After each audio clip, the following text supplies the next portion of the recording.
भगवत चरणों में बारंबार प्रणाम। श्रीमद् भागवत की मंगलमय कथा में हम लोग प्रवेश करें उससे पूर्व भगवत चरणों का आश्रय लेते हुए अपनी वाणी को पवित्र करें। आप लोग भाव और श्रद्धा के साथ मेरे साथ गाएं। केशवा माधवा हरे कृष्णा मधुसूदना हरे कृष्णा मधुसूदना हरे कृष्णा मधुसूदना केशवा माधवा हरे कृष्णा मधुसूदना।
Hare Krishna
केशवा माधवा हरे कृष्णा मधुसूदना हरे कृष्णा मधुसूदना हरे कृष्णा मधुसूदना केशवा माधवा हरे कृष्णा मधुसूदना।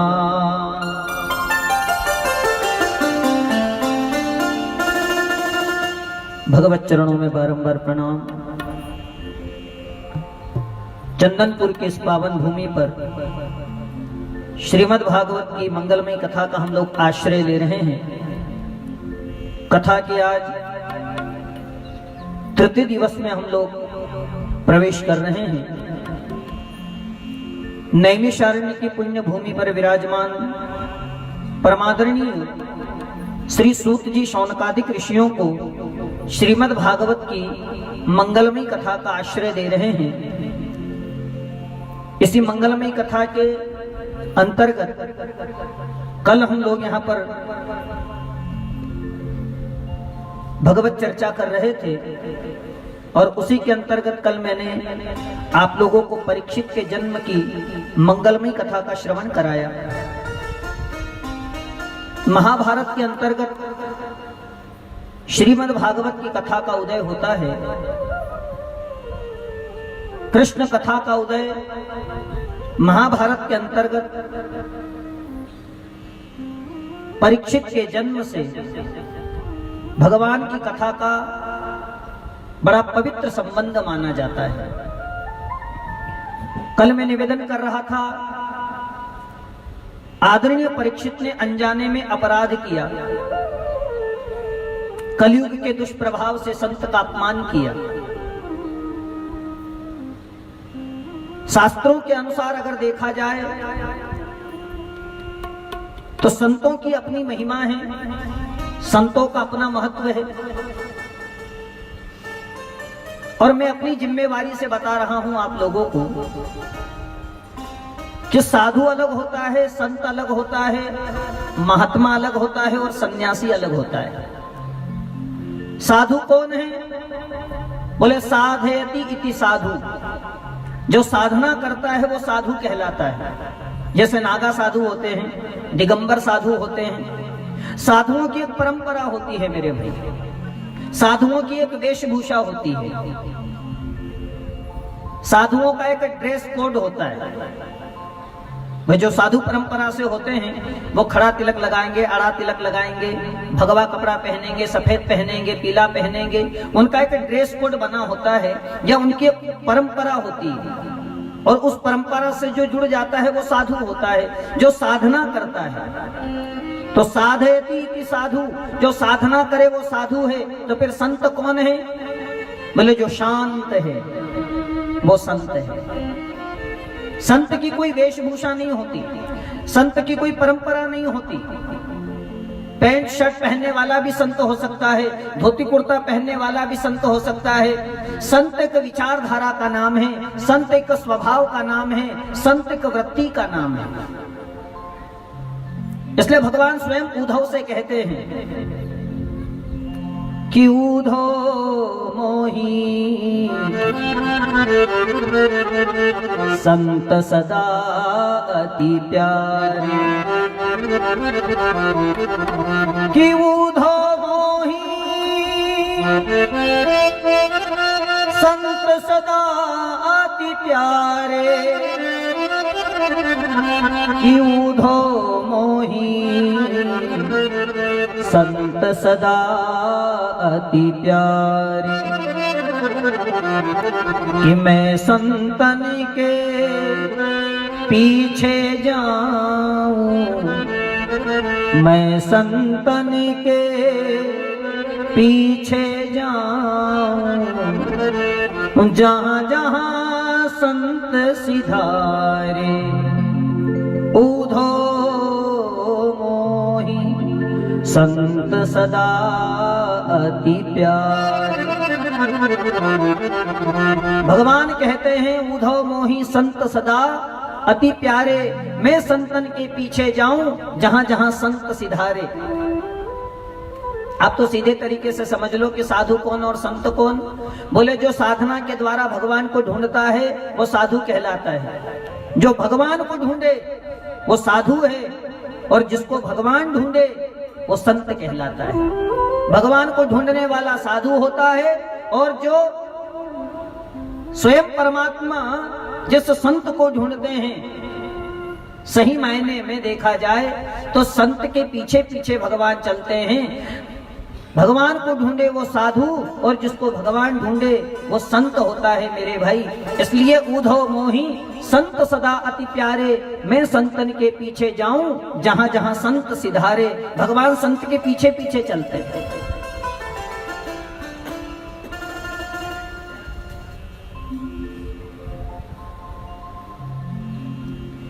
जब भगवती गंगा धरती पर आई,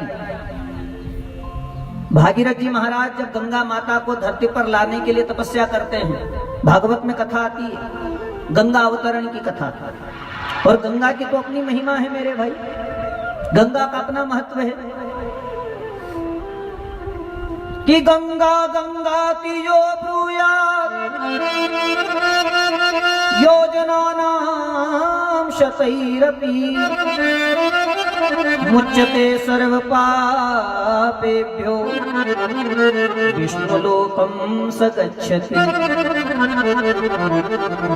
गंगा गंगा तीयो ब्रूयात् योजनानां शतैरपि मुच्यते सर्व पापेभ्यो विष्णुलोकं स गच्छति।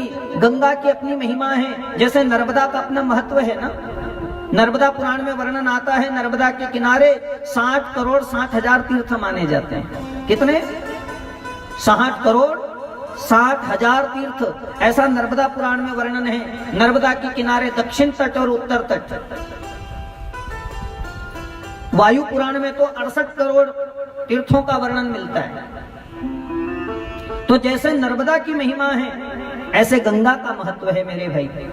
जैसे गंगा विष्णुपदी है, भगवान विष्णु के चरणों से निकलने वाली गंगा है, भागीरथी गंगा है, विष्णुपदी गंगा है, ऐसे ही भगवान शंकर से प्रकट होने वाली नर्मदा शांकरी गंगा है, शंकर से प्रकट होने वाली।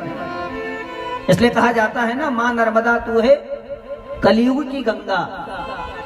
नम्रता इति नर्मदा, जिसका कभी मरण नहीं होता, जो कभी मरती नहीं है, प्रलय काल में भी जो अजर अमर है मेरे भाई, वो नर्मदा। तो नर्मदा भी गंगा के समान। लेकिन शास्त्रों के अनुसार अगर देखा जाए तो गंगा की अपनी महिमा है। शास्त्र कहता है कि रेवा तीरे तपः कुर्यात् और मरणम जाह्नवी तटे। तपस्या और साधना करना है, उपासना करना है, भजन करना है तो नर्मदा के किनारे पधारो। नर्मदा के किनारे जाओगे, साधना करोगे, पूजन करोगे, उपासना करोगे तो उसकी अपनी महिमा है।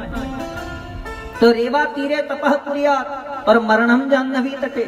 अगर मरण हो तो गंगा के किनारे हो। कितना तो करना स्वामी जब प्राण तन से निकले, गोविंद नाम लेकर तब प्राण तन से निकले। श्री गंगा जी का तट हो और मेरा सांवरा निकट हो, किनारा हो गंगा जी का। आज भी अस्थियां गंगा जी में विसर्जन की जाती है मेरे भाई।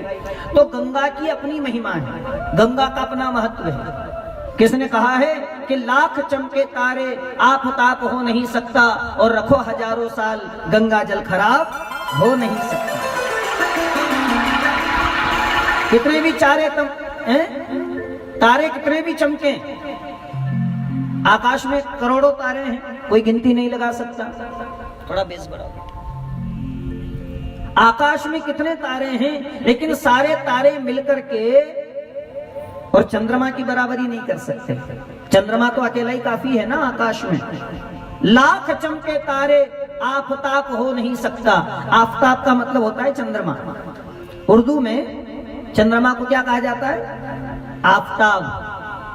तो लाख चमके तारे आफताब हो नहीं सकता, रखो हजारों साल गंगा जल खराब हो नहीं सकता। झाड़ी में बंद रखो गंगा जी को। कई लोग लाते हैं ना गंगा जी, झाड़ी में बंद करके रख देते हैं। पहले तो जब गंगा जी लेके आते थे ना, तो दीवार में उसको पैक करके रख देते थे। दीवार का खोदा नो कम छाबी दो गंगा माता का। बाद में फिर निकालते थे गंगा जी को, जब पूजन करना हो, गंगा उद्यापन करना हो। ये बूढ़ी माता है तो जानती है, पुराने समय में गंगा जी की झाड़ी कहाँ धर, दीवार में छेद करके उसमें गंगा जी की झाड़ी को बंद करते थे। कितने साल भी झाड़ी में बंद रहे गंगा, लेकिन गंगा का जल कभी खराब नहीं होता। होता है क्या? तुम हेडपंप कुआ को पानी धरो, माताएं तो जानती है, अगर 2-4 दिन में मटका साफ नहीं करे, मटके का पानी बदले नहीं, तो पानी कैसा लगेगा? पानी का स्वाद गड़बड़ हो जाएगा ना। लेकिन गंगा का पानी कितने साल भी झाड़ी में बंद रहे, लेकिन गंगा का पानी कभी खराब नहीं होता। तो जब भागीरथ जी महाराज धरती पर गंगा माता को लाने लगे, प्रार्थना करी, गंगा माता से निवेदन किया कि मेरे पूर्वजों का कल्याण करना है माँ, आप पधारें। गंगा ने कहा मैं चलने को तो तैयार। गंगा ने कहा लेकिन मुझे भगवान से कुछ बात करना है। तो गंगा माता ने भगवान से निवेदन किया कि भागीरथ मुझे ले जाना चाहता है, आपके चरणों से निकली मैं जनमानस को पवित्र करने के लिए धरती पर जा रही हूं, लेकिन प्रभु मेरे मन में एक संशय है। भगवान ने कहा क्या हुआ? बोलो देखो मैं धरती पर जाऊंगी, लोग आएंगे मुझ में डुबकी लगाएंगे, सारा पाप मेरे अंदर छोड़ के चले जाएंगे। भाई मैं पापों का निवारण करूंगी ना, लोग डुबकी लगाएंगे, सारे पाप छोड़ करके सारे पापों की निवृत्ति मैं कर दूंगी। अब दुनिया के पाप तो मैं मिटा दूंगी, दुनिया के लोगों को स्नान करने से, डुबकी लगाने से मैं पवित्र कर दूंगी, लेकिन सारा पाप तो मेरे अंदर इकट्ठा हो जाएगा। तो मैं दुनिया को पवित्र करूंगी तो मुझे कौन पवित्र करेगा? भाई मेरे अंदर भी तो इतना पाप इकट्ठा हो जाएगा ना धोते धोते। राम तेरी गंगा मैली हो गई, पापियों के पाप धोते धोते। अरे भाई मैं भी तो मैली हो जाऊंगी, मेरे अंदर भी इतनी पापों की बाढ़ आ जाएगी, इतने लोग डुबकी लगाएंगे, इतना पाप मेरे अंदर इकट्ठा हो जाएगा। तो प्रभु मुझे ये बताइए कि मैं दुनिया को पवित्र करूंगी, लेकिन मुझे कौन पवित्र करेगा? तब भगवान ने गंगा से कहा कि गंगा तू दुनिया को पवित्र करेगी, लेकिन कोई साधु संत महापुरुष अगर तुझ में स्नान कर ले तो समझ लेना तू भी पवित्र हो जाएगी।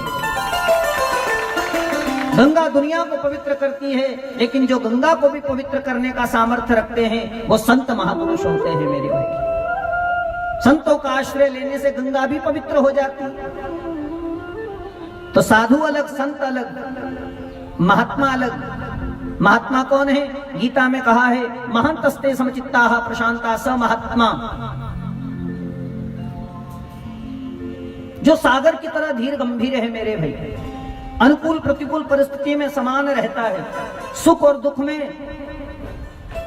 हर अवस्था में जो सदैव सम और प्रसन्न रहता है वो महात्मा कहलाता है।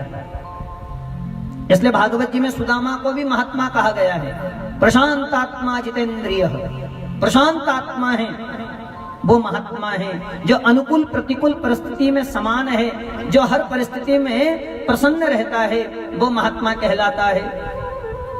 भाई साधु संत अलग होते हैं, इसीलिए तो हनुमान चालीसा में कहा साधु संत के तुम रखवारे, असुर निकंदन राम दुलारे। भाई साधु अलग है, संत अलग है, महात्मा अलग है।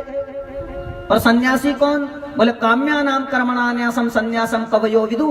अपनी कामनाओं का नाश करना सन्यास है। जिसने अपनी कामनाओं को समाप्त कर दिया हो, जिसके जीवन में किसी प्रकार की कामना नहीं है, वो सन्यासी होता है। किसी ने राम राम कर दिया तो ठीक, किसी ने नहीं किया तो कोई बात नहीं। यानी अपनी कामनाओं का न्यास करना ही सन्यास माना जाता है, जिसके अंदर किसी प्रकार की कामना ही नहीं होती। और जब सन्यास लिया जाता है तो अपना श्राद्ध, तर्पण, पिंडदान सब पहले ही कर देना पड़ता है। सन्यास की दीक्षा जब दी जाती है तो सारी चीजें पहले ही छोड़ना पड़ती है। जैसे घर परिवार तो छोड़ते ही हैं, लेकिन शरीर के प्रति जो मोह है उसका भी त्याग करना पड़ता है। कोई पिंडदान करे, कोई पंगत दे न दे, उससे कोई मतलब नहीं है। सन्यासी बन गए, सारी चीजों से, सारी कामनाओं से मुक्त हो जाना संन्यास है। तो संतों की अपनी महिमा है, साधुओं की अपनी महिमा है, महापुरुषों की अपनी महिमा है। आदरणीय परीक्षित के द्वारा श्रमिक मुनि का अपमान हुआ, उनके बेटा श्रृंगी ने श्राप दे दिया। इति लंघित मर्यादम तक्षकः सप्तमे हनि, 7वें रोज तक्षक नाग डसेगा, तुम्हारी मृत्यु हो जाएगी। महाराजा परीक्षित ने अपनी पत्नी इरावती से कहा, देवी हम बड़े प्रसन्न हैं। पत्नी बोली, जी ऐसी कौन सी बात है जो आप इतने प्रसन्न हैं?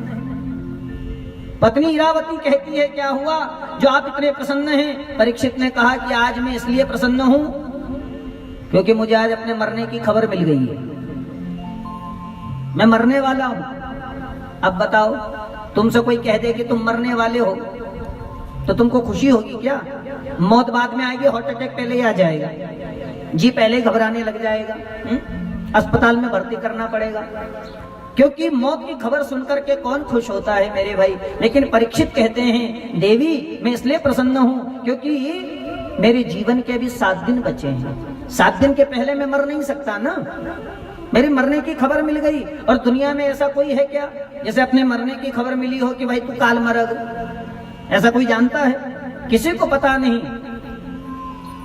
और मरने से डर कैसा कि या मरने से जग डरे और मेरे मन आनंद, या मरने से जग डरे और मेरे मन आनंद, अरे कब मरी हूँ कब पाया पूरन परमानंद। या मरने से जग डरे मेरे मन आनंद, कब मरी हूँ कब पाया हूँ पूरन परमानंद, कब मरूं और कब भगवान से मिलूं। देवी मैं तो बड़ा प्रसन्न हूं, बड़ा खुश हूं। राजपाट का त्याग किया, गंगा के किनारे पधारे, आदरणीय संत महापुरुषों के चरणों में प्रणाम करके पूछने लगे कि जिसके जीवन के 7 दिन बचे हैं उसे क्या करना चाहिए। सब अपनी अपनी राय देने लगे। कोई कहने लगा तपस्या करो, कोई कहने लगा तीर्थ यात्रा करो, कोई कहने लगा भजन करो, सब अपने अपनी मति के अनुसार। लेकिन राजा परीक्षित विचार करते हैं, जब तक कोई सच्चा सद्गुरु मुझे नहीं मिलेगा तब तक मेरा मार्ग प्रशस्त होने वाला नहीं। भगवत चरणों में प्रणाम किया, कोई सच्चा सद्गुरु मिले उसी समय वहां पर पदार्पण होता है भगवान शुकदेव का। बोलिए शुकदेव भगवान की जय। शुकदेव जी का पदार्पण हुआ। और शुकदेव जी कैसे हैं? दिगंबरं वक्त्र विकीर्ण केशम प्रलंब बाहुं सुरमध्यमाम। दिगंबर वेश है, उम्र है 16 साल कि त्वंगयष्ट वर्षं सुकुमार पाद करोर्वांसकपोल गात्रम् चारवायताक्षो नसतुल्य कर्णा शुभ्राननं कंबुसुजात कंठम्। 16 वर्ष की अवस्था है आदरणीय शुकदेव की। बड़ा सुंदर स्वरूप है, सुकुमार है, कुमारावस्था को है। जो 16 वर्ष होता है उसको कुमार कहा जाता है। तो यहाँ आदरणीय शुकदेव कुमार अवस्था को प्राप्त है और शरीर पर 2 अंगुल की लंगोटी के सिवाय कुछ भी नहीं है। दिगंबरम वक्त्र विकीर्ण केशम, बाल बिखरे हुए हैं, ब्रह्म तेज चमक रहा है।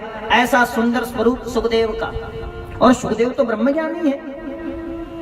आपको पता है जब सुखदेव जी का जन्म हुआ था ना, तो सुखदेव जी 16 वर्ष की अवस्था को प्राप्त हुए, तब घर छोड़ करके भाग गए, घर छोड़ करके चले गए। जब युवान हुए, कुमार अवस्था को प्राप्त हुए, आदरणीय सुखदेव घर छोड़ करके चले गए थे। वेद व्यास जी पीछे पीछे आवाज लगाते जा रहे हैं, अरे बेटा रुको, बेटा रुको, बेटा रुको, पर सुखदेव जी रुके नहीं। इयं प्रव्रजन्तमनुपेतमपेत कृत्यम् द्वैपायनो विरह कातर आजुहाव पुत्रेति तन्मनतया तरभो विनेदुस् तं सर्वभूतहृदयं मुनिमानतोऽस्मि। जब सुखदेव जी घर छोड़ करके जाने लगे, पीछे वेद व्यास जी महाराज चिल्लाते जा रहे हैं, अरे बेटा रुक जाओ, अरे सुखदेव रुक जाओ, पर सुखदेव रुकते नहीं हैं। सुखदेव जी तो चलते ही गए। अच्छा, आपको पता है जब सुखदेव जी रास्ते से जा रहे थे ना, तो रास्ते किनारे एक नदी थी, उस नदी में कुछ महिलाएं स्नान कर रही थी। सुखदेव जी जब निकल करके गए, वो महिलाएं स्नान करती रही, लेकिन जैसे ही व्यास जी पहुंचे, वेद व्यास जी को देखा, उन महिलाओं को थोड़ी लज्जा आ गई, शर्म आ गई। उन महिलाओं ने वस्त्र पहन लिए, कपड़े पहन लिए, क्योंकि देखा जाए तो स्त्री का सबसे बड़ा आभूषण क्या है? स्त्री का सबसे बड़ा आभूषण है उसकी लज्जा, उसकी मर्यादा। ठीक है, ये दुनिया में सबसे बड़ा आभूषण माना जाता है स्त्री का, कि लज्जा है, शर्म है, ये उसका सबसे बड़ा आभूषण है। व्यास जी को देखा तो सब जितनी भी वो स्त्रियां थी कपड़े पहन लिए, तो व्यास जी ने देखा कि मेरा बेटा तो जा रहा है और रोकने पर भी रुकता नहीं है, लेकिन मुझे इन माताओं से बात करना है। माताओं से निवेदन करके व्यास जी ने कहा कि सुनिए, पुरुष मात्र को देख करके स्त्री को लज्जा करना चाहिए। कई कई जगह तो मैंने परंपरा देखी, छोटे से बच्चे को देखेंगी तो भी घूंघट करेंगी। ऐसी एक परंपरा है, छोटा सा बच्चा भी दिख जाए उसको देख करके घूंघट करे। ऐसी कई जगह परंपराएं हैं। पुरुष मात्र को देख करके स्त्री को शर्म करना चाहिए, लज्जा करनी चाहिए। मेरा नौजवान बेटा इधर से निकल करके गया, तुमने उसको देखा पर कपड़े नहीं पहने, लज्जा नहीं आई, शर्म नहीं आई। मैं बूढ़ा आदमी, तुम्हारी बाप की उम्र का, मुझे देख करके तुम लज्जा करती हो, शर्म करती हो, कारण क्या? तब उन स्त्रियों ने बड़ा प्यारा जवाब दिया कि महाराज, आपका जो बेटा सुखदेव है ना, वो ब्रह्मज्ञानी है, उसको तो यही नहीं मालूम है कि स्त्री कौन है और पुरुष कौन। वो यही नहीं जानता कि स्त्री किसे कहते हैं और पुरुष किसे कहते हैं। वो तो सब में ब्रह्म का दर्शन करता है, उसके जीवन में भेद है ही नहीं, कौन स्त्री कौन पुरुष। वो तो सब में ब्रह्म का आश्रय लेता है, ब्रह्म का दर्शन करता है। इसलिए उसे देख करके हमको कपड़ा पहनने की जरूरत नहीं पड़ी, लेकिन आपके अंदर भेद है, आप जानते हैं कि कौन स्त्री है और कौन पुरुष है, इसलिए आपको देख करके हमको कपड़ा पहनना हमारी मजबूरी थी। आपका बेटा सुखदेव तो ब्रह्मज्ञानी है, स्त्री पुरुष के भेद से परे है, उसे मालूम ही नहीं स्त्री कौन पुरुष कौन, तो उसके सामने हम कितने भी कपड़े पहन ले, कोई मतलब वाली बात नहीं। लेकिन आप तो जानते हैं ना कि स्त्री किसे कहते हैं, पुरुष किसे कहते हैं, क्या भेद है, इसलिए आपको देख करके हमको लज्जा करना पड़ी। सुखदेव ऐसे हैं जो घर छोड़ करके चले गए, जंगल में समाधि लगा करके बैठ गए। जब व्यास जी ने भागवत की रचना करी, व्यास जी विचार करते हैं कि ये भागवत का ज्ञान मुझे सुखदेव को देना चाहिए। तो सुखदेव कहाँ जंगल में बैठे, घर छोड़ के चले गए थे, तो अपने चेला लोगों को भागवत का एक श्लोक सिखाया और श्लोक सिखा करके कहा कि जाओ, जहां मेरा बेटा सुखदेव बैठा हो वहां जाकर के भागवत का श्लोक गुनगुनाना और उसे कहना कि तुम्हारे पिताजी ने तुमको याद किया है, वो तुम्हें भागवत का ज्ञान देना चाहते हैं। अब व्यास जी के चेला गए और जहां सुखदेव समाधि लगा करके बैठे थे वहां भागवत का श्लोक गुनगुनाने लगे। क्या कहा कि बरहा पीड़ो नटवर वपुः कर्णयो कर्णिकारं विप्रद्वासः कनक कपिशं वैजयन्तीं च मालाम् किरन्हाण वेणोरदर सुधया पूरयन् गोपवृन्दै वृन्दारण्यो स्वपदरमणं प्राविशद गीतकीर्ति। बरहा पीडं नटवर वपुः कर्णयोः कर्णिकारं विप्रद्वासः कनककपिशं वैजयन्तीं च मालां रन्ध्राण वेणो रधर सुधया पूरयन् गोपवृन्दै वृन्दारण्यं स्वपद रमणं प्राविशद गीत कीर्ति। भगवान की सुंदरता का वर्णन किया। बरहा पीडम, आपीड़ का मतलब होता है मोर मुकुट। भगवान कौन सा मुकुट धारण करते हैं? मोर मुकुट। मोर का पंख लगाते हैं ना, क्योंकि मोर जो होता है वो योगी माना जाता है। मोर योगी है और कृष्ण योगेश्वर है, इसलिए भगवान मोर पंख को अपने माथे पर धारण करते हैं। 16,108 पत्नी होने के बाद में भी कृष्ण को योगी माना गया, क्योंकि वो योगी हैं, भोगी नहीं है। योगेश्वर माना गया। यत्र योगेश्वर कृष्ण यत्र पार्थो धनुर्धर। तो जो भगवान अपने माथे पर मोर मुकुट धारण करते हैं, जो नटों में श्रेष्ठ हैं, नटवर माने जाते हैं, जो कानों में कनेर के पुष्प के कुंडल पहनते हैं, भगवान का जो श्रृंगार है ना, जब तक भगवान वृंदावन में रहे भगवान ने कभी सोना चांदी नहीं पहना। भगवान का श्रृंगार होता था फूलों से, इसलिए भगवान का एक नाम है बनवारी। कोई बनवारी कहता है, कोई बनमाली कहता है। फूलों से श्रृंगार होता था ठाकुर जी का। और आज भी वृंदावन चले जाओ, फूलों से सज रहे हैं श्री वृंदावन बिहारी, और साथ सज रही है वृषभानु की दुलारी, और साथ सज रही है वृषभानु की दुलारी, फूलों से सज रहे हैं श्री वृंदावन बिहारी। फूलों से श्रृंगार, आज भी वृंदावन में फूल बंगला सजाया जाता है ठाकुर जी का, फूलों से श्रृंगार, क्योंकि भगवान को फूल बड़े पसंद हैं। ठाकुर जी को फूलों से बड़ा लगाव है। इसलिए जब वृंदावन में गैया चराने जाते हैं ना, तो कुंडल सोने चांदी के नहीं, कर्णयो कर्णिकारम, कनेर के जो फूल होते हैं ना लंबे लंबे, सो कनेर के पीले पीले फूल भगवान अपने कानों में कुंडल की तरह पहन लेते हैं। देखना कनेर का फूल कुंडल की तरह होता है, ऊपर डंडी होती है, तो कुंडल जैसे कनेर के पुष्प। इसलिए कहा गया कर्णयोः कर्णिकारम विप्रद्वासः कनकपैशम वैजयंतीम च माला। वैजंती माला सुशोभित होती है। ऐसे ठाकुर जी बड़े सुंदर लगते हैं। जब भगवान की सुंदरता का वर्णन किया,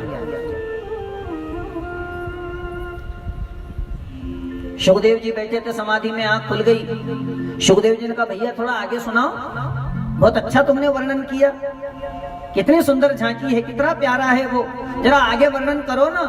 चेला बोले महाराज हमको तो एक ही आता है, एक ही श्लोक आता है, तुमको ज्यादा सुनना है? तुम्हारे पिताजी ने ऐसे 18,000 श्लोक बना के रखे हैं, जाओ उनके पास। सुखदेव जी ने फिर आंख बंद कर ली। अरे कोई सुंदर होगा तो अपने लिए होगा, अपने को क्या लेना देना। दुनिया में सुंदर लोगों की कमी है क्या है? दुनिया में सुंदर लोग बहुत सारे हैं, लेकिन एक बात ध्यान देना कि 3 गुण ऐसे हैं जो किसी एक व्यक्ति में आपको एक साथ नहीं मिलेंगे। कौन से 3 गुण हैं? बोले रूप, बल और शील। रूपवान होना, बलवान होना और शीलवान होना, ये 3 गुण किसी एक व्यक्ति के अंदर आपको मिल जाए बड़ा मुश्किल होता है। कोई रूपवान होगा, दिखने में बड़ा सुंदर होगा, लेकिन बलवान नहीं होगा, ताकत नहीं होगी, अगरबत्ती जैसा फूंक मारो उड़ जाएगा। सुंदर जरूर है, रूपवान है, दिखने में बड़ा प्यारा है, लेकिन ताकत नहीं होती ना। तो कोई रूपवान होता है पर बलवान नहीं होता। अच्छा कोई बलवान होता है, पहलवान होता है, लेकिन दिखने में उसका ठिकाना नहीं है, मोटा तगड़ा होगा, बड़ी दोंद होगी उसकी। और आप लोगों ने तो देखा होगा ना टीवी में वो मुक्का मुक्की खेलते हैं, पहाड़ जैसा शरीर होता है उनका, मोटे तगड़े होते हैं, कितने पहलवान होते हैं। एक मुक्का मारे सामने वाले का सीताराम कर दे। पहलवान है, बलवान है, ताकत बहुत है, लेकिन दिखने में एक का भी ठिकाना है क्या? बच्चा देखे डर जाए। रूपवान है पर बलवान नहीं, कोई बलवान है पर रूपवान नहीं। अच्छा कोई रूपवान भी है, बलवान भी है, पर शीलवान नहीं है। बात बात में गुस्सा करता है, बात बात में भड़क जाता है, कमी है ना। इसलिए कहा जाता है कि पूर्णमदः पूर्णमिदं पूर्णात् पूर्णमुदच्यते पूर्णस्य पूर्णमादाय पूर्णमेवावशिष्यते। पूर्ण कौन? बोले पूर्ण केवल परमात्मा है। अपन तो सब आधा अधूरा लोग छे, हम सब आधे अधूरे, पूर्ण केवल परमात्मा है। और अधजल गगरी छलकत जाए, घड़ाम कदी आधो पानी होगा ने खोबत छलकेगा। भाई घड़े में अगर पूरा पानी बहुत भरा होगा तो घड़ा कभी छलकेगा नहीं, और कभी घड़ा में आधो पानी हुई हो तो खोबत छलक। हम लोग भी छलकते ज्यादा हैं, क्योंकि पूर्ण केवल परमात्मा है। थोड़ा कुछ मिला नहीं, 1 मिनट में फूलचंद पटेल बन जाएंगे। तुमको मालूम छे नहीं, कभी 1 घंटो अच्छो पानी पड़ी जाए ये छोटा मोटा खाई खुदरा ऊपर आई जाए। ये घंटों कभी झमाझम पानी पड़ तो नदी नाला खाई खुदरा छोटा मोटा सब ऊपर आई जाए। सागर में कितनी नदियां जाकर के मिलती है, समुद्र में कितनी नदियां जाकर के मिलती है। आकाशात पतितम तोयम यथा गच्छति सागरम, आकाश से गिरने वाला जल सागर में जाकर के मिलता है। कितनी नदियां जाकर के समुद्र में मिलती है, लेकिन समुद्र कभी अपनी मर्यादा नहीं तोड़ता। कितना भी पानी गिरे, कभी कभी सुनामी जैसी लहरें आ जाती है, नहीं तो समुद्र बड़ी मर्यादा में, कितना पानी कितनी नदियां मिलती है समुद्र में, समुद्र कभी मर्यादा तोड़ता है। लेकिन खाई खोदरा एक घंटों पानी में पड़े को झट से ऊपर आई जाए। हम तब तक मालूम चले कि जितना जल्दी ऊपर आओ जितना जल्दी उतरी भी जाए। अब कई लोग बहुत जल्दी ऊपर आओ, जितना जल्दी ऊपर आओ उतना जल्दी उतरी भी जाए। किसी ने कहा है कि ये जो फुग्गे होते हैं ये चंद सांसों में फूल जाते हैं। ये जो फुग्गे होते हैं ये चंद सांसों में फूल जाते हैं और ऊपर उठते अपनी औकात भूल जाते हैं। कितना भी मिल जाए जीवन में, पूर्ण तो केवल परमात्मा है मेरे भाई। इसलिए जीव को क्या माना है, ईश्वर का अंश माना है। क्या माना है, ईश्वर अंश जीव अविनाशी, ईश्वर अंश जीव अविनाशी, ईश्वर अंश जीव अविनाशी, ईश्वर अंश जीव अविनाशी, चेतन अमल सहज सुख राशि, चेतन अमल सहज सुख राशि, चेतन अमल सहज सुख राशि, चेतन अमल सहज सुख राशि। ओ ईश्वर अंश जीव अविनाशी, ईश्वर अंश जीव अविनाशी। राम नमामि नमामि नमामि, राम नमामि नमामि नमामि, राम नमामि नमामि नमामि, राम नमामि नमामि नमामि। ओ कृष्ण नमामि नमामि नमामि, कृष्ण नमामि नमामि नमामि, ओ कृष्ण नमामि नमामि नमामि, कृष्ण नमामि नमामि। ईश्वर अंश जीव अविनाशी, चेतन अमल सहज सुख राशि। दुनिया में जितने भी जीव हैं वो सब परमात्मा का अंश हैं।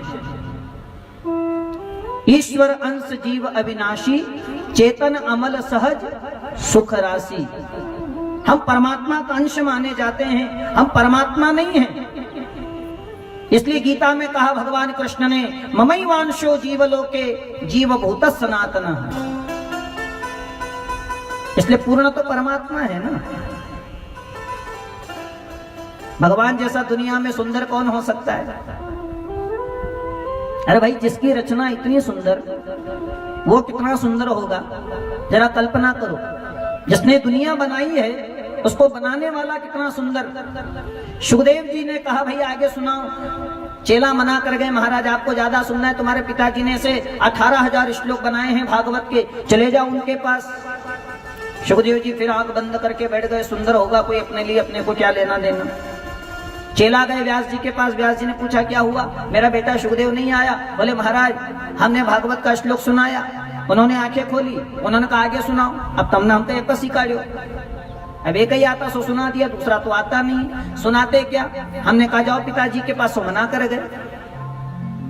व्यास जी ने कहा चलो असर तो हुआ, समाधि तो टूट गई उसकी। बोले हाँ समाधि टूट गई, एक ही भागवत का श्लोक सुना और समाधि का त्याग कर दिया। भगवान की कथा है ही ऐसी।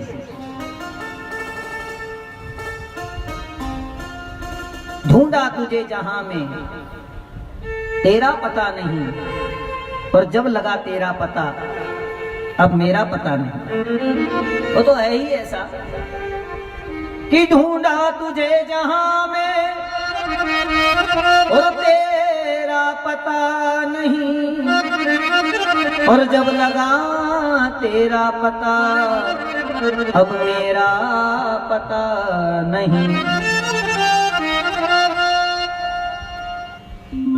महाराज वो तो आना नहीं चाहते, आंख बंद करके समाधि लगा करके बैठ गए हैं।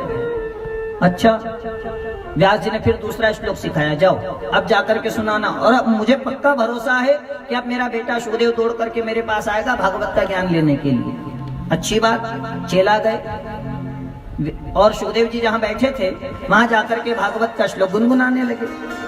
अब क्या कहा कि अहो बकीयं स्तनकालकूटं जिगांसया पायददप्य साध्वी लेभे गतिं तातृचितां तथोन्यं तं वादयालु शरणं व्रजेम। अहो बकीयं स्तनकालकूटं, वर्णन किया कि जो बकी भगवान को मारने के लिए आई थी, अहो भाग्य है उस बकी का, उस पूतना का जो भगवान को मारने के लिए जहर पिलाने के लिए गई थी, लेकिन भगवान ने दया करके उस पूतना का कल्याण कर दिया। जो पूतना मारने गई थी उसी पूतना को मोक्ष दिया ना, उसी पूतना को सदगति प्रदान करी। भगवान ने पूतना को नरक नहीं भेजा, जबकि भगवान को मारने गई थी पूतना, लेकिन भगवान दया के सागर हैं, करुणा के सागर हैं। भगवान ने कृपा करी और पूतना का कल्याण कर दिया। तो अहो बकीयं स्तनकालकूटं जिघांसया पायददप्य साध्वी लेभे गतिं धातृचितां तथोन्यं कं वा दयालु शरणं व्रजेम। ऐसा दयालु कौन हो सकता है? इसलिए भगवान को दीन बंधु कहा जाता है। क्या कहा जाता है? वो दीन बंधु है, वो दयालु है मेरे भाई। कि तू दयालु दीन हो, तू दानी हो भिखारी, अरे हो प्रसिद्ध पात की, तो पाप कुंजहारी, तू दयालु दीन हो। भगवान दया के सागर हैं। तू दयालु दीन हो, तू दानी हो भिखारी। वो दानी है, हम भिखारी हैं, वो इतना दया का सागर है। और वैसे भी हम परमात्मा के द्वार पर जाते हैं क्या करने के लिए? भक्ति करने के लिए, मांगने के लिए। काय के लिए जाते हैं? मांगने के लिए जाते हैं। हमारी भक्ति भी जो है ना वो मांगने वाली है।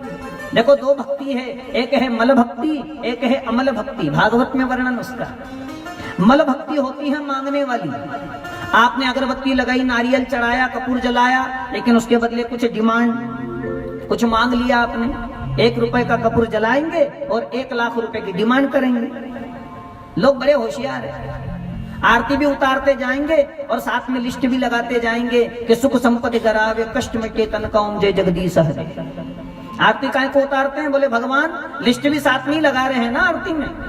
आरती भी करते जा रहे हैं। और क्यों आरती कर रहे हैं? बोले सुख मिले, संपत्ति मिले, धन मिले, सुख संपत्ति करावे, कष्ट मिटे तन काउम जय जगदीश हरे।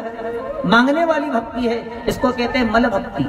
और दूसरी, बोले दूसरी होती है अमल भक्ति, जिसमें कोई मांग नहीं होती, कोई डिमांड नहीं होती, क्योंकि मांगा उससे जाता है जिसे मालूम न हो। और भगवान तो सब जानता है, फिर मांगने की क्या जरूरत? किसने कहा है कि तेरे दर पर आना मेरा काम है और मेरी बिगड़ी बनाना तेरा काम है? हमारा काम है उसके द्वार पर जाना, मांगने वाली भक्ति नहीं। और चलो भगवान से मांगो, कोई बुराई नहीं है, भगवान से ही मांगना चाहिए। लेकिन क्या मांगना? अपन का मांगनू भी कहा हुआ है, मांगना याद नहीं हमको। एक भगत जी गए भगवान के मंदिर में, भगवान प्रसन्न हो गए। भगवान ने कहा मांग क्या चाहिए? इन्हें अपना खींचा में हाथ ना क्यों, तमाकू की डब्बी निकाली, इनका जरा चूनो दे दी। अब मांगना भी तो याद होना चाहिए ना। एक बार क्या हुआ कि 26 जनवरी अभी आने वाली, तो राष्ट्रपति गए जेल खाने में मुलाकात करने कैदियों से। बड़े बड़े अच्छे अच्छे काम करके जेल खाने में गए थे। कैदी लोग, अपराधी लोग। तो राष्ट्रपति मिलने गया उनसे। राष्ट्रपति ने कैदियों से मुलाकात करी और उनसे कहा भाई देखो 26 जनवरी है और हम चाहते हैं कि तुम जो मांगो हम तुम्हें प्रदान करेंगे। राष्ट्रपति कह रहा है। और देखो राष्ट्रपति के पास अधिकार होता है कि अगर किसी को फांसी की सजा हो रही हो, अगर राष्ट्रपति कह दे तो राष्ट्रपति के कहने से फांसी की सजा भी माफ हो जाती है। राष्ट्रपति के पास इतना अधिकार होता है कि राष्ट्रपति अगर कह दे कि भाई इसको फांसी की सजा न दी जाए तो राष्ट्रपति के कहने से फांसी की सजा नहीं हो सकती, माफी दे सकता है राष्ट्रपति। अब कैदियों से मुलाकात करी तो राष्ट्रपति ने कहा भाई तुमको कोई प्रॉब्लम तो नहीं है, कुछ मांगना है तुमको, कोई किसी वस्तु की अगर तुम्हारे जीवन में जरूरत हो, यहाँ पर कोई परेशानी हो तो कहो, तुम जो कहोगे मैं करने को तैयार। चलो मांगो क्या चाहिए। पहले वाले से पूछा, पहले को कि महाराज यहाँ मच्छर खूब काट रहे हैं, ये जेल खाने में थोड़ा पंखा मंखा लगवा दो, कूलर वूलर लगवा दो, यहाँ पर मच्छर बहुत काटते हैं हमको। जेलर से कहा राष्ट्रपति ने भैया इनके पंखा कूलर की व्यवस्था कराएं, ये बड़े महान लोग हैं, अच्छे अच्छे काम करके आए हैं जेल खाना में। किसने चोरी करी, किसने डाका डाला है, किसने बलात्कार किया है, कोई भ्रष्टाचारी है, इतने बढ़िया बढ़िया काम करने वाले, इनके लिए कूलर व्यवस्था करो।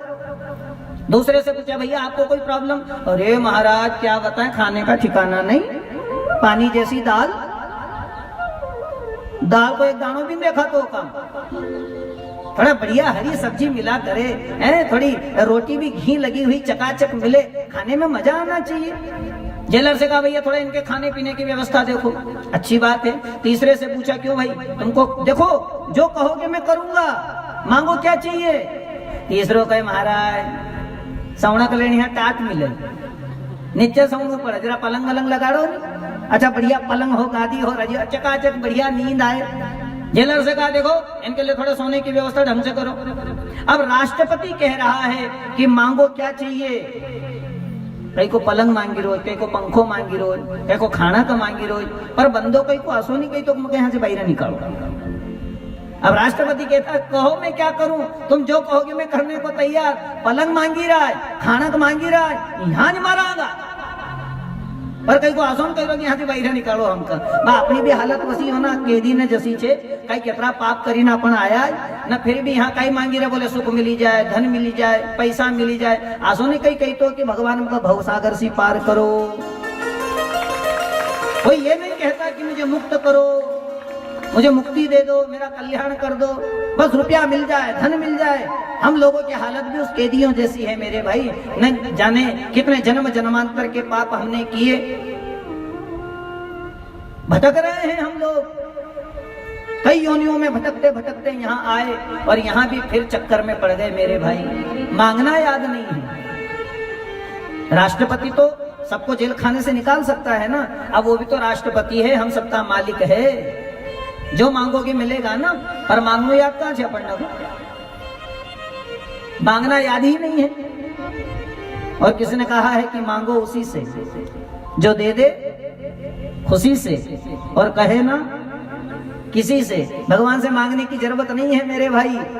और चलो मांगना भी है तो क्या मांगे, क्या मांगे कि बार बार वर मांगो हर्ष देव श्री रंग,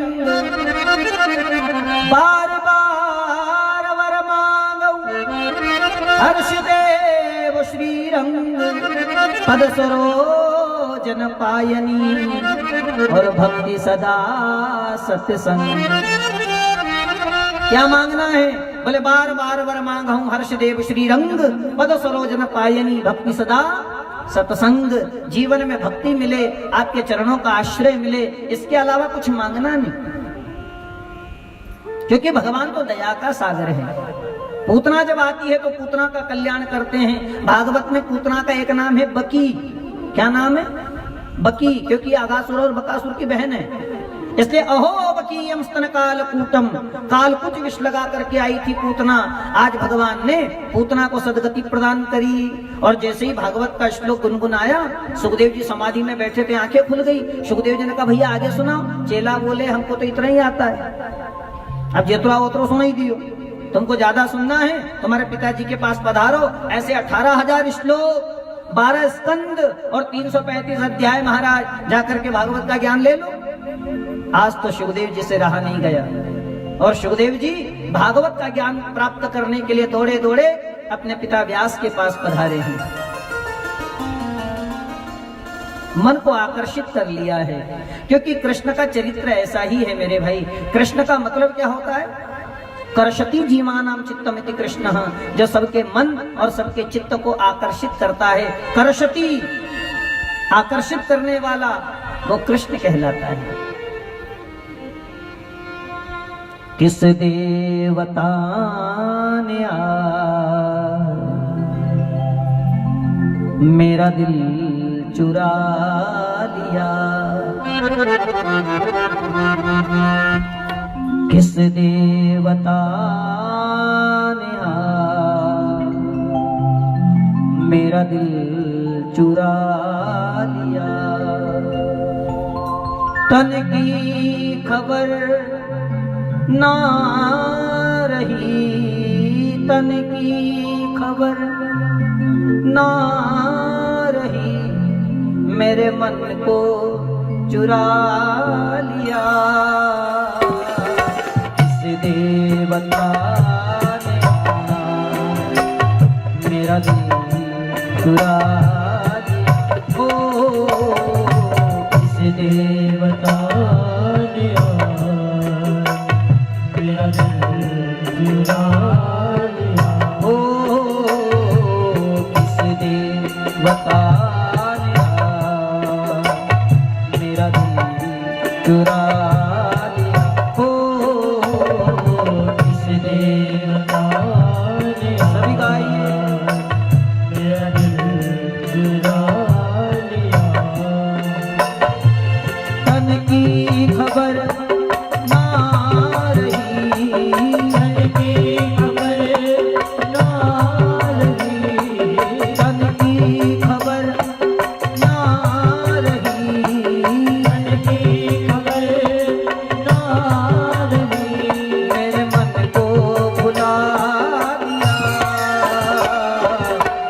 देवता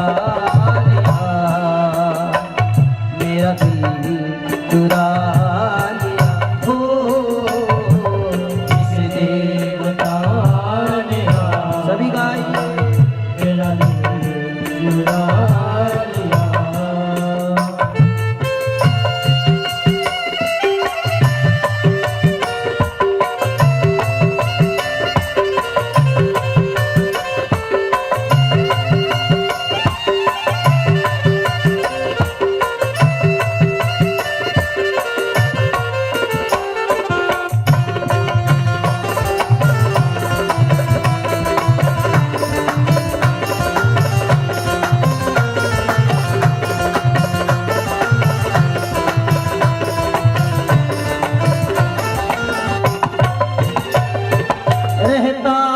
पास में सदा, लेकिन छिपा हुआ हो।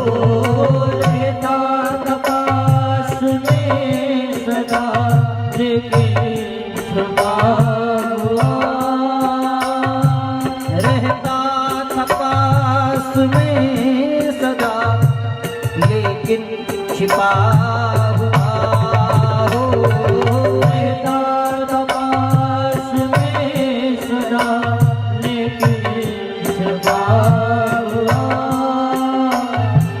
करके दया दयाल में, करके दया दयाल में वरदान उठा लिया, वो किस देवता ने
देखिए, जब दुनिया में कुछ नहीं था तब भी वो परमात्मा था, जब चारों तरफ पानी था तब भी वो परमात्मा था।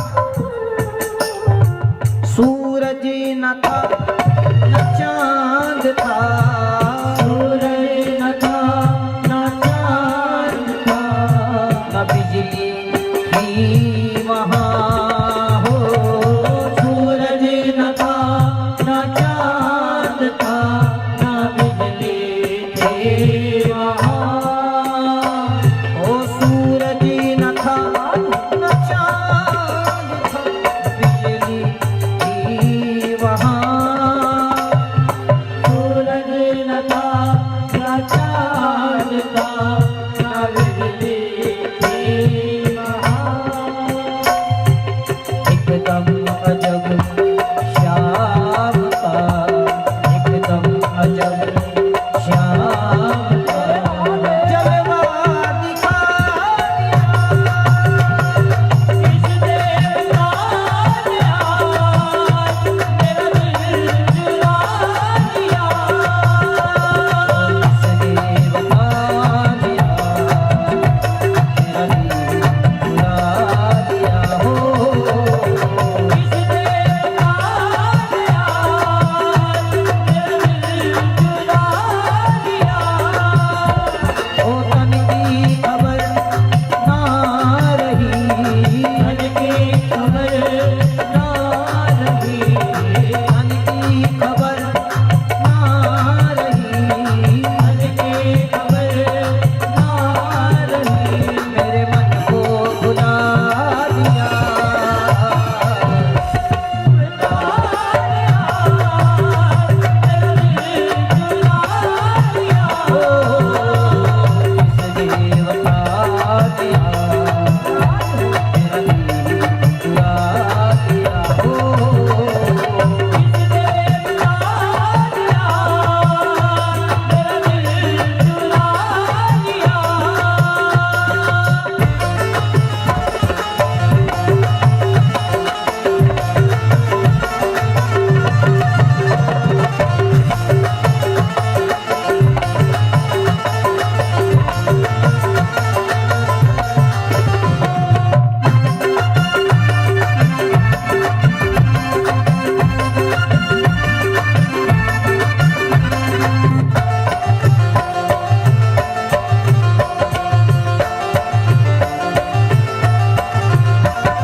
करके कसूर माफ मेरे, करके कसूर माफ मेरे, जन्म जन्म के हो।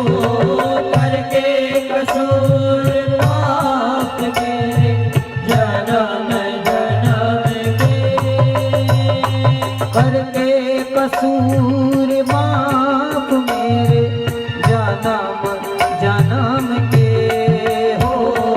करके कसूर माफ मेरे, जन्म जन्म के। ब्रह्मानंद अपने चरण में, ब्रह्मानंद अपने चरण में, ओ ब्रह्मानंद अपने चरण में, ब्रह्मानंद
किस देवता ने आज मेरा दिल चुरा लिया।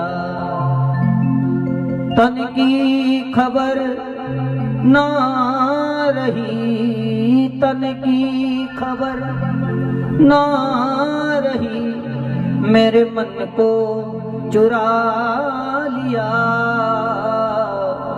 किस देवता ने आज मेरा दिल चुरा लिया। ये ब्रह्मानंद का भजन है। ब्रह्मानंद जी भजन करते हैं और ब्रह्मानंद जी ने यह भाव लिखा है कि करके कसूर माफ मेरे जन्म जन्म के, करके कसूर माफ मेरे जन्म जन्म के। ब्रह्मानंद अपने चरण में, ब्रह्मानंद अपने चरण में मुझको लगा लिया। किस देवता ने आज मेरा दिल चुरा लिया। जब सूरज नहीं था, जब चांद नहीं था, तब भी वो परमात्मा विद्यमान। जब सृष्टि में कुछ नहीं था तब भी वो था, और जब सृष्टि में कुछ नहीं रहेगा तब भी वो रहेगा। आदरणीय शुकाचार्य शुकदेव दौड़े दौड़े अपने पिता वेदव्यास जी के पास पधारे। आदरणीय वेदव्यास जी महाराज ने भागवत का परम ज्ञान शुकदेव को प्रदान किया, और वही शुकदेव राजा परीक्षित को भागवत का अमृत पिलाने के लिए गंगा के किनारे पधारे। जैसे ही शुकदेव महाराज का पदार्पण हुआ, राजा परीक्षित ने शुकदेव जी के चरणों में प्रणाम किया, शुकदेव जी के चरणों में वंदन किया कि यम प्रव्रजन्तमनुपेतमपेत कृत्यम द्वैपायनो विरह कातर आजुहाव पुत्रेति तन्मनतया तरगोभिनेदुस् तम सर्वभूतहृदयं मुनिमानतोऽस्मि। ऐसे परम ज्ञानी भगवान शुकदेव जैसे ही गंगा के किनारे पधारे, सारे संत महापुरुषों ने खड़े होकर के प्रणाम किया। राजा परीक्षित ने शुकदेव जी के चरणों में वंदन किया। मैंने निवेदन किया ना, शुकदेव जी का स्वरूप कैसा है? बोले दिगंबरम वक्त्र विकीर्ण केशम। दिगंबर वेश, शरीर पर दोंगल की लंगोटी के सिवाय कुछ भी नहीं है, और वक्त्र विकीर्ण केशम, बाल बिखरे हुए, ब्रह्म तेज चमक रहा है, ऐसा सुंदर स्वरूप। और प्रलंब बाहु, लंबी लंबी भुजाएं हैं। अच्छा, आपकी जानकारी के लिए बता दूं कि जिसके लंबे लंबे हाथ होते हैं ना, वो महापुरुष माने जाते हैं, वो दिव्य पुरुष माने जाते हैं। अब तुम कहोगे कि लंबा हाथ तो हमारा भी चाहिए। लंबे हाथ तो सभी के ही होते हैं, लेकिन जो लंबे लंबे हाथ जिनके होते हैं वो महापुरुष माने जाते हैं, वो दिव्य आत्माएं मानी जाती है। अब तुम कहोगे कि हम भी कोई कम है क्या? और हम लोगों के तो इतने लंबे लंबे हाथ होते हैं कि दूसरे की जेब तक पहुंच जाते हैं। कई लोगों के तो ज्यादा ही लंबे हाथ होते हैं आजकल, हैं? किसी के गले तक पहुंच जाएंगे गला दबाने को, किसी के लंबे लंबे हाथ होते हैं कि किसी के पर्स चुराने में लंबा हाथ है कि दूसरे की जेब तक पहुंच जाता है। प्रलंब बाहु भागवत में वर्णन किया, दिगंबरम वक्त्र विकीर्ण केशम प्रलंब बाहुं सुमत्तभामम। प्रलंब बाहु है, लंबी भुजाएं हैं। जैसे राम जी की लंबी भुजाएं थी ना। राम रक्षा स्तोत्र अगर आप पढ़ते हो तो राम रक्षा स्तोत्र में वर्णन है, पहले ही श्लोक में लिखा है ध्याये आजान बाहु। क्या नाम है? आजान बाहु। आजान बाहु मतलब लंबी भुजा वाले, लंबे लंबे हाथ। लंबे हाथ होने से मतलब ये है कि जिसके हाथ घुटने से नीचे तक जाते हो। जब आप खड़े हो ना, घर जाकर के सावधान की हालत में खड़े हो ना, अभी प्रैक्टिकल करने की जरूरत नहीं है आपको, अभी प्रैक्टिस मत करो। बैठे बैठे नहीं, जब घर जाओ खड़े होकर के नीचे हाथ करना, तो हम लोगों के हाथ क्या है, घुटने से ऊपर ऊपर होते हैं, लेकिन जो दिव्य आत्माएं होती है, जो दिव्य महापुरुष होते हैं, उनके लंबे लंबे घुटने से नीचे तक हाथ जाते हैं उनके, इसलिए उनको आजान बाहु या प्रलंब बाहु कहा जाता है। तो सुखदेव जी का स्वरूप ही ऐसा है, दिगंबरम वक्त्र विकीर्ण केशम प्रलंब बाहुम सुरवत्त भामम। भगवान की भी लंबी लंबी भुजाएं ऐसे सुखदेव जी की हैं। आहा, सुखदेव जी के चरणों में वंदन किया, सुखदेव जी के चरणों में प्रणाम किया, गुरुदेव मेरा तो जीवन धन्य हो गया। क्योंकि कल भी मैंने कहा था ना कि कोई जीवन में सदगुरु मिल जाए, क्योंकि गुरु मेहरबान तो चेला पहलवान, गुरु मेहरबान हो तो चेला पहलवान हो जाता है। गुरु कृपा ही केवलम शिष्यस्य परम मंगलम, गुरु की कृपा से शिष्य का मंगल होता है। लेकिन देखा जाए तो पानी पीना छान के और गुरु करना जान के, ये तो लेने के देने पड़ जाएंगे। दो भी गुरु लालची चेला होए नरक में ठेलम ठेला, कभी कभी ऐसा हो जाता है। लेकिन आपसे निवेदन करूं कि गुरु कोई शरीर नहीं है, शरीर को गुरु नहीं माना जाता। गुरु का अर्थ होता है जो अपने ज्ञान के द्वारा आपके अज्ञान का खंडन कर दे, जो अपने ज्ञान के द्वारा आपके अज्ञान रूपी अंधेरे को नष्ट कर दे, वो सही मायने में वो गुरु है। गुरु का अर्थ यही माना जाता है जो आपके अज्ञान के अंधकार का खंडन करे, नष्ट करे, उसे गुरु कहते हैं। पर गुरु शिष्य की परंपरा क्या है, कैसा गुरु हो कैसा शिष्य हो, कि गुरु तो ऐसा चाहिए जो शिष्य से कुछ ना ले, और शिष्य ऐसा चाहिए जो गुरु को सब कुछ दे। जैसे एकलव्य की गुरु भक्ति, जैसे आरुणि की गुरु भक्ति, एकलव्य ने अपना अंगूठा काट करके दे दिया था ना।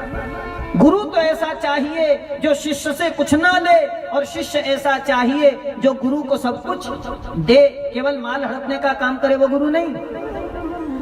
कल भी मैंने कहा था ना, निमाड़ में कहावत है कि कान में कुर्रो 10 रुपया धर रो, कान में मंत्र दिया सलाओ दक्षिणा। जो आपका शोषण करे वो गुरु नहीं, जो आपका शोक हरण करे वो गुरु माना जाता है। और एक बात और दिमाग में बिठा लेना कि ढूंढने पर कभी गुरु मिलेगा नहीं। आप सोचो कि मैं ढूंढने जाऊं कोई गुरु मिल जाए, वैसे गुरुओं की कमी नहीं, गली मोहल्ले में भी आपको गुरु मिल जाएंगे। गुरुओं की कमी नहीं दुनिया में। आओ गुरु, करो पीना शुरू, बदनाम करके रख दिया नाम को, गुरु नाम को बदनाम कर दिया। गुरुओं की कमी नहीं है मेरे भाई, ढूंढने जाओगे 50 गुरु मिल जाएंगे आपको। लेकिन सच्चा गुरु तो तब मिलता है ना जब हमारे अंदर शिष्य बनने की योग्यता आती है। जब हमारे जीवन में शिष्य बनने की योग्यता आएगी तब गुरु ऑटोमेटिक आपको मिल जाएगा। आपको कहीं ढूंढने जाने की जरूरत नहीं है, गुरु ढूंढने पर नहीं मिलता।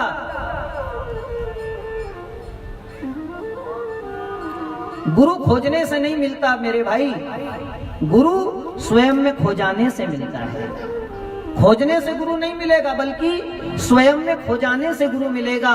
स्वयं को ऐसा बना लो, ऐसी योग्यता और पात्रता आपके जीवन में आ जाए। राजा परीक्षित सुखदेव महाराज को कहीं ढूंढने थोड़ी गए थे, भागवत में प्रमाण। सुखदेव महाराज को ढूंढने के लिए राजा परीक्षित को कहीं जाना नहीं पड़ा, बल्कि गंगा के किनारे बैठे और भगवान से प्रार्थना करी तो सुखदेव स्वामी खुद चल करके आए और राजा परीक्षित को भागवत का ज्ञान प्रदान किया। ढूंढने जाने पर गुरु नहीं मिलता। अपने आप को ऐसा काबिल बना लो कि गुरु खुद में खुद आपके पास आपको ज्ञान देने के लिए ढूंढता हुआ चला आए। इसलिए किसी ने कहा है कि खुद ही को कर इतना बुलंद, खुद ही को कर इतना बुलंद कि खुदा भी पूछे बोल बंदे तेरी रजा क्या है।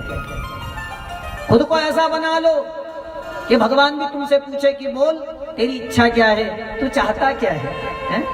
खुद को ऐसा बना लो, आपके अंदर वो योग्यता और पात्रता आ जाए। गुरु पात्रता देखता है, योग्यता देखता है। भाई आप अपने घर में दूध लेते हो भगोनी में, तो भगोनी को अच्छी तरह देखते हो कि नहीं?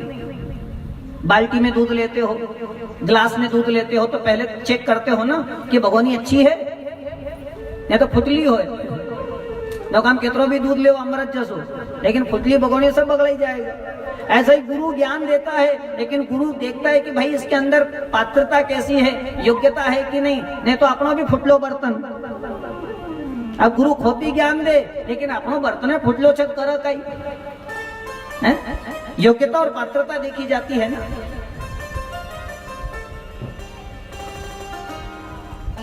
शिष्य ऐसा हो जो गुरु को समर्पित हो जाए, और गुरु ऐसा हो जो केवल शोषण नहीं शोक हरण करे।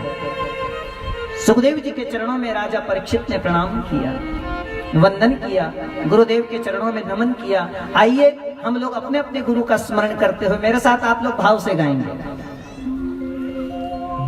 सतगुरु तुम्हारे प्यार ने जीना सिखा दिया है, अरे मुझको तुम्हारे प्यार ने इंसान बना दिया है,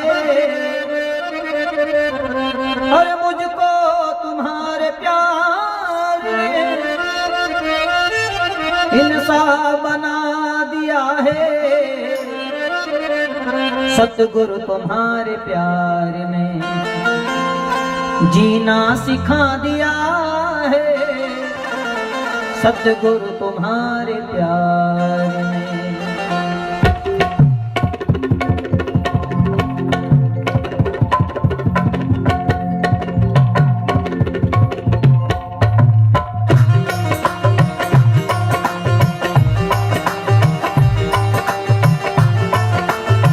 ताली बजा के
सतगुरु तुम्हारे प्यार जीना सिखा दिया है, सतगुरु तुम्हारे प्यार जीना सिखा दिया है, सतगुरु तुम्हारे प्यार जीना सिखा दिया है, सतगुरु तुम्हारे प्यार जीना सिखा दिया है। ओ मुझको तुम्हारे प्यार ने इंसान बना दिया है, मुझको तुम्हारे प्यार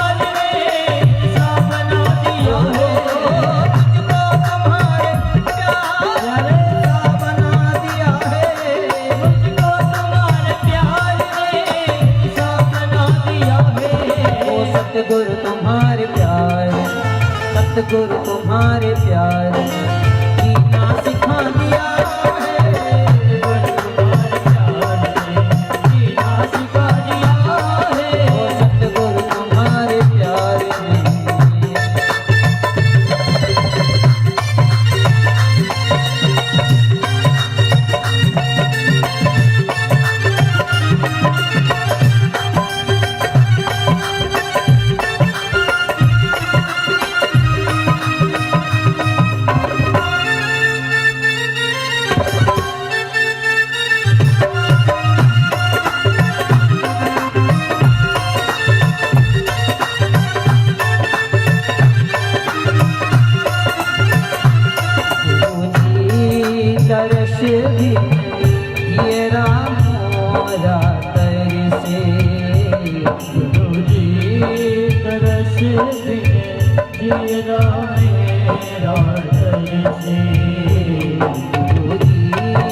दर्श दिया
तुम्हारे प्यार ने इंसा बना दिया है।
परब्रह्मा तस्मै श्री गुरवे नमः।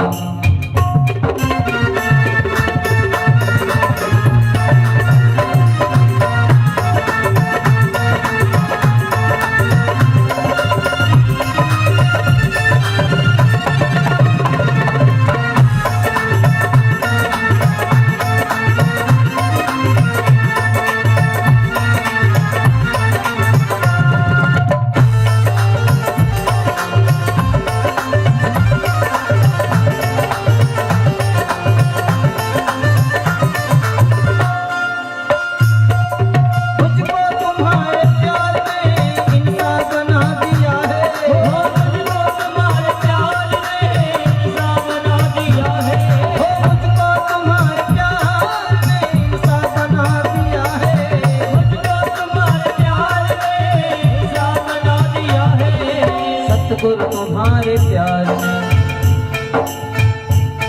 ओ सतगुरु तुम्हारे प्यार में ऐसा बना दिया है। मुझको तुम्हारे प्यार ने जीना सिखा दिया है। मुझको तुम्हारे प्यार ने जीना सिखा दिया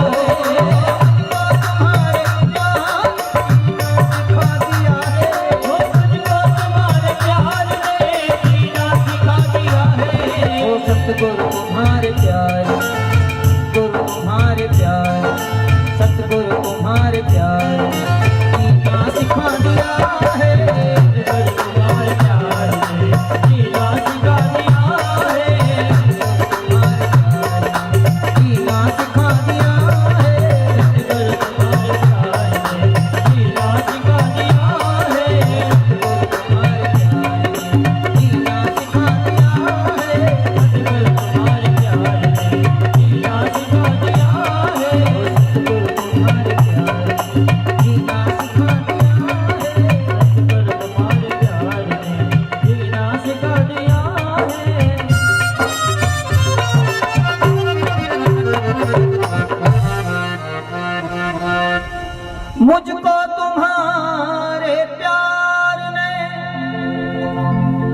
इंसा बना दिया है,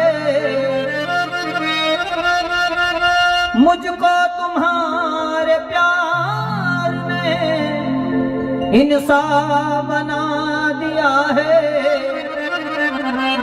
सतगुरु तुम्हारे प्यार ने जीना सिखा दिया है, सतगुरु तुम्हारे प्यार ने